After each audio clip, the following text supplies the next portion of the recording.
So Apple just released the new iOS 18 and it's filled with countless new features, especially ones that finally let you customize your phone without any third-party apps. And with the release of the new iPhones, today I'll show you how to set up your iPhone with the ultra clean and minimalist aesthetic.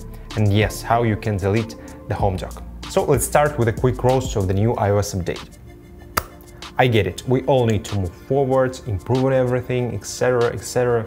But what's up with the control center? Rounded design is kinda...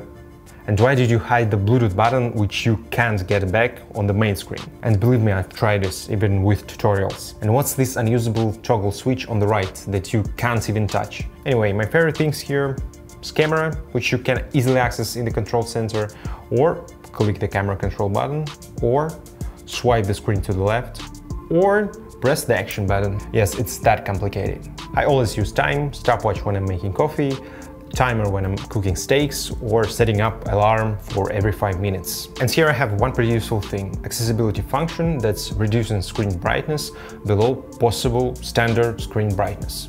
It's really handy at night when this brand new iPhone 16 Pro blasting with 2000 nits peak brightness and destroying your sleep. Even on the minimum settings, it's too bright. So I set up the reduce white point function here. You can use whatever brightness you want in the accessibility settings, and this thing really helps with late night scrolling.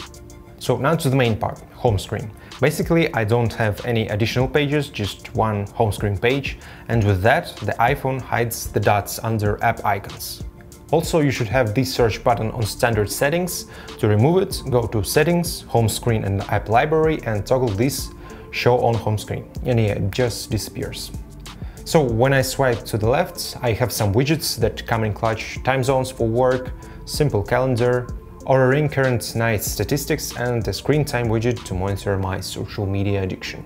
When I need to have access to any app, instead of cluttering the main screen with countless icons and folders, I simply use App Library, and for my most used apps, I keep them on the home screen.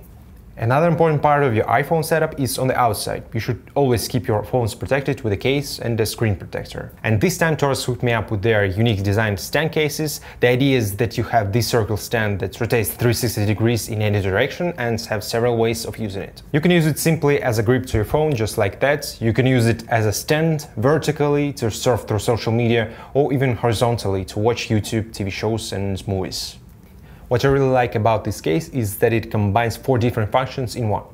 Protective case, a phone grip, a kickstand and a strong magnetic gadget, so you can literally stick it to all the steel surfaces, like the refrigerator while you're cooking and watching recipes, and also to stick your phone like that to film yourself.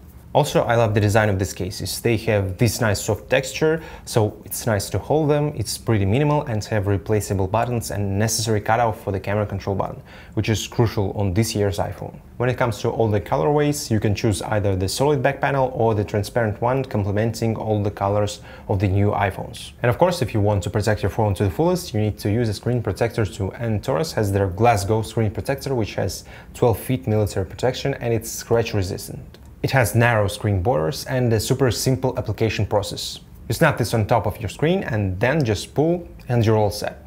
The screen is clear and protected. You can scratch it with anything and it has no marks. So these are the stand cases from Taurus. Check them out with my link in the description, and thank you Taurus for making this video possible.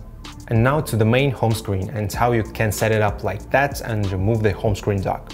Here I keep all the apps that I use daily. Gmail for work, YouTube Studio to watch how my subscriber count slowly grows to 10K, refreshing the page every minute. By the way, I'm almost halfway there, so subscribe, it's totally free. Spotify is my music app choice, love design and user experience. Although I use Notion, but the Notes app is the #1 note-taking app for me at this moment. And here I have a couple folders with some useful apps for content, to have fast access to Photos app, the Enhancer for photo editing, and this one to use my iPhone as a camera monitor. In utilities, it's Google Maps, although I want to try using Apple Maps, Hue Lights app to control test setup lights, settings, and this shortcut to make the screen heavily red tinted. And now the main question is how I remove the dock. So this design element in the iOS is not the solid color, it's a little transparent, so it adapts to whatever wallpaper you have, and in any case you will see the dock. But I found one specific tint of gray color that matches with the dock, and with that it simply disappears. And now you have the ultra minimal iPhone home screen setup. I also found the light backgrounds with off-white color wallpaper, and I'll give them to you absolutely for free. You can access them with the link in the description. With the new iOS update, you can also customize the colors of the icons. Simply click here, Edit, Customize, and choose whatever you like. Here you can choose the small standard icons or the large icons without any names. The dark version gives you dark colored icons, and tinted versions allow you to choose whatever tint you want for your icons. I get it, for you, this setup can be pretty boring. But if you're a little creative, you can make wallpapers that have the bottom with a solid color I gave you, and the top of the wallpaper with whatever colors, backgrounds, like this one, for example. Let me know if you have any other cool ideas for home screen setup in the comment section. And maybe watch this another video, and see you there or in the next one.